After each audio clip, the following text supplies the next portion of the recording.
Today is Friday, July 30th. What to know about the latest incentives for Americans to get their COVID-19 vaccines, and how the economy is bouncing back from the worst days of the pandemic. Also, wild weather from Alaska to New Jersey, the aftermath of thunderstorms, tornadoes, and a historic earthquake. Plus, how Robinhood is stumbling in the stock market, why a movie star is suing Disney, and who went first at the NBA draft. Welcome to The Newsworthy. All the day's news in about 10 minutes. Fast, fair, fun, and on the go. I'm Lacey Evans, filling in for Erica Mandy during her maternity leave. You ready? Let's do this. More Americans might start getting paid to get the COVID-19 vaccine. The Biden administration is now asking cities and states to use their relief funds to dole out $100 payments as incentives for people to get their shots. New York already kicked off the $100 incentive plan this week. Other states have been doing vaccine lotteries and other kinds of giveaways too. And the White House says they've been pretty successful, so they want to see more of them. As expected, President Biden also announced new requirements for millions of federal workers. He said they'll have to either get vaccinated or follow new rules on masking, weekly testing, distancing, and more. Hours later, the Pentagon said members of the military are going to be facing the same rules. Biden says he hopes this inspires more private companies to nudge their employees to get their shots too, to keep people from getting sick, filling up hospitals, and dying of COVID-19. That's getting a lot of pushback, though. State lawmakers around the country have proposed more than 100 bills to stop employers from mandating vaccines.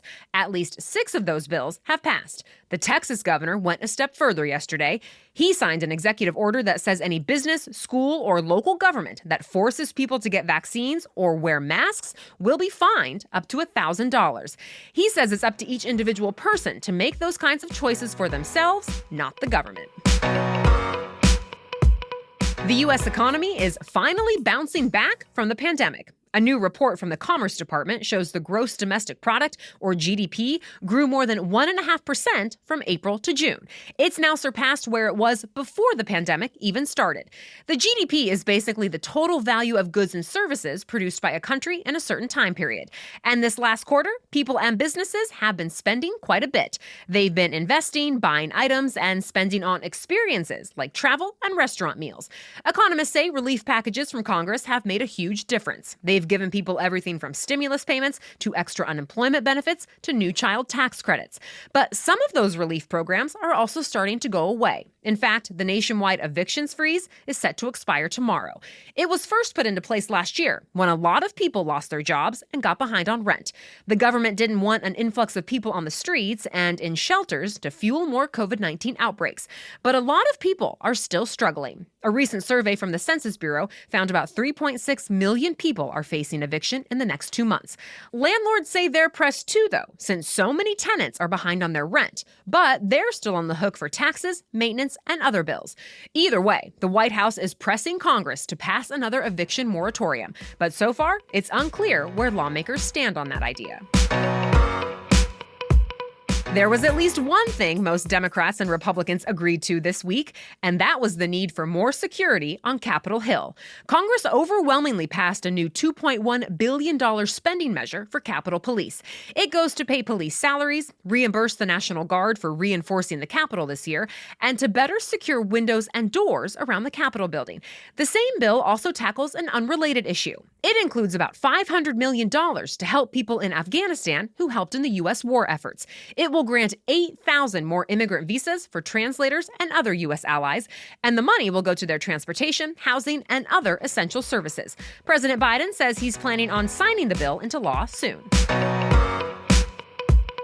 A man who was once one of the most powerful leaders in the American Catholic Church is now facing criminal charges for molesting a boy. Former Cardinal Theodore McCarrick was charged with sexually assaulting a teenager for many years back in the 1970s. That makes him the highest-ranking Catholic official in the U.S. to be charged with alleged sexual abuse. McCarrick is now 91 years old and says he can't remember ever abusing a child. But he was expelled from the priesthood a couple years ago after a Vatican trial found him guilty of sexually abusing many minors and for sexual misconduct with adults. A wider investigation also found bishops, cardinals, and popes downplayed or dismissed reports of McCarrick abusing young people. The church says it's since made financial settlements with some of the alleged victims. Americans are dealing with the aftermath of more wild, severe weather this week. Strong thunderstorms, including at least a couple tornadoes, swept through several states yesterday, like New Jersey, Pennsylvania, Ohio, and Virginia. People got hurt in the town of Bensalem, Pennsylvania, north of Philadelphia, as well as in Jefferson County, Ohio, about 45 miles west of Pittsburgh. Homes and businesses were damaged, trees were uprooted, and streets were flooded. As of early this morning, thousands of people are still without power. Alaska also got a scare this week with the largest earthquake to hit the U.S. in half a century. An 8.2 magnitude quake struck just off Alaska's coast. Scientists say an earthquake that strong only happens about once a year anywhere in the world. The ground shook for up to 2 minutes in some places, and it was pretty hard. Amazingly, though, not a lot of damage has been reported.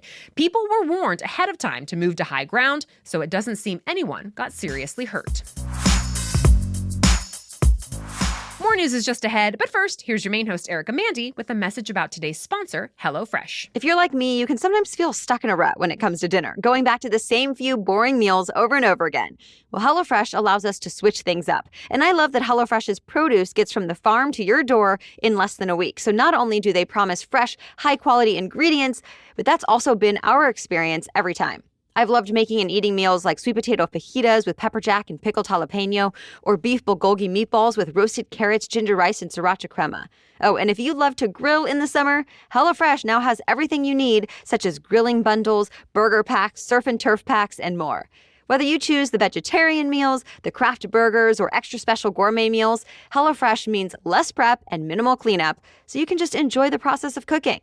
Go to HelloFresh.com/newsworthy14 and then use that code newsworthy14 for up to 14 free meals plus free shipping. Again, that's HelloFresh.com/newsworthy14 and use code newsworthy14 for up to 14 free meals plus free shipping.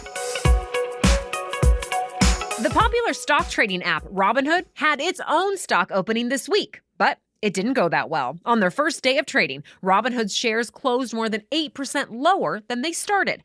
They're now priced at nearly $35 a share. For comparison, most of this year, the company has been trading in the $50 to $60 range in private secondary markets.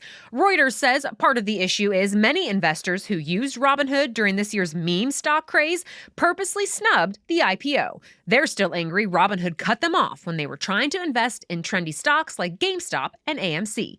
Other investors were nervous about Robinhood too, because it's been the focus of regulatory investigations and legal battles over that same stock frenzy. However, Robinhood says it's here for the long run and not just as a trading platform. Company leaders say over time, they want to move into becoming a payments app too, sort of like Square. And one day, they hope people use Robinhood as their only app for all things money. Amazon's sales numbers are going up, but the company's stock price actually went down yesterday because the numbers weren't quite as high as analysts thought they would be. Between April and June, Amazon's net sales reached more than $113 billion. That's a 27% increase compared to the same time last year. Still, that means the growth has slowed. During the same period in 2020, Amazon sales skyrocketed by more than 40%. Amazon's chief financial officer told CNBC sales growth exploded last year when pandemic lockdown started, and it's tough to compare Amazon's current business against 2020. He also said he expects Amazon's overall growth will continue to slow down in the next few quarters. Actress Scarlett Johansson is suing Disney a few weeks after her big Marvel movie came out. The issue is Disney decided to release Black Widow on Disney Plus on the same day it came out in theaters. But Johansson says her contract guaranteed it would come out exclusively in theaters first, and her salary was based largely on box office ticket sales. So now she's suing Disney for breach of contract. However, Disney says it didn't violate its deal with Johansson. It says she's already been paid $20 million for her work on the movie, and that the lawsuit shows, quote, callous disregard for the global effects of COVID-19. Black Widow is still in theaters. Even though a lot of people saw it on opening weekend, it has since become one of the lowest grossing Marvel movies ever. American Sunisa Lee has been named the new best gymnast in the world. She won the gold medal in the women's all-around competition. The 18-year-old from Minnesota is the fifth American gymnast in a row to win it. Fellow American Jade Carey came in 8th place in the all-around. The rest of their teammates, including Simone Biles, were there to cheer them on. Happening today at the Olympics, American swimmer Caleb Dressel is looking for another gold medal. He's the favorite to win the 100-meter butterfly on the men's side. Meanwhile, women's swimmer Katie Ledecky is looking to set a new Olympic record this weekend when she swims in the 800-meter freestyle final. If she wins the gold, Ledecky would have more individual gold medals than any other female swimmer in history. Also this weekend, there are medal events for tennis, golf, diving, track and field, and more. The NBA draft was back in all its glory last night. The Detroit Pistons had the first pick of the night, and as expected, they selected top-ranked point guard Cade Cunningham from Oklahoma State. Minor league player Jalen Green was the second pick of the night. He went to the Houston Rockets. Next, the Cleveland Cavaliers picked up Evan Mobley, the 7-foot-tall center from the University of Southern California. The NBA is hoping to have a normal season this year and start play in mid-October. That's it for the main news today, but now it's time for Feel Good Friday, where we bring you one extra feel-good or positive news story before the weekend. But first, today's episode is brought to you by our sponsor, Noom. Here's Erica again with more. Whenever I'm having a hard time making a decision between two choices, I try to always stop and ask myself if there is a third option, a different solution or middle ground that maybe I hadn't thought about before. Well, the same can be true when it comes to health and fitness. There can be a lot of pressure to label certain foods just good or bad, or to follow some strict rules if you want results. Well, Noom feels that just creates unnecessary dilemmas and stress. Instead, Noom wants to change how you see food with a psychology-based approach to building healthier habits. It's not about making you feel guilty or regretful. Noom's cognitive behavioral approach is about better understanding your relationship with food and then empowering you to make healthy choices that work with your lifestyle and can be long-lasting. You get to choose your health goals, and Noom will then personalize a program for you. And Noom only needs a daily 10-minute check-in.